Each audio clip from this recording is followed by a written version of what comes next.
Why does your body forget pain after healing? It's a fascinating process your nervous system uses to protect you and help you move on. Discover how your brain rewires itself to erase pain memories. Pain is your body's alarm system.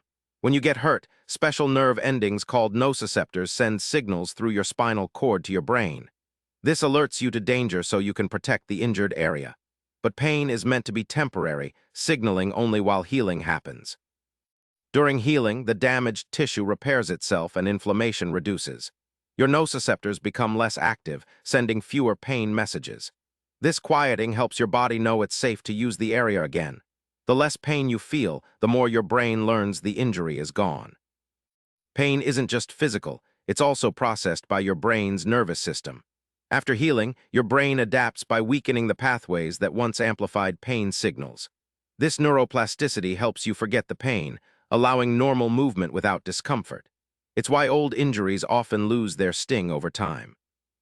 In some cases, pain signals don't fade even after tissues heal. This chronic pain can result from nerve damage or the brain's pain pathways staying active. Understanding this helps researchers develop treatments that target the brain to reset pain memory and relieve suffering. So next time you notice healed pain fading away, remember it's your brain and nerves working together to protect and heal you. This amazing reset lets you move forward pain-free. Hit subscribe for daily answers to questions you didn't know you had and keep exploring the mysteries of your body.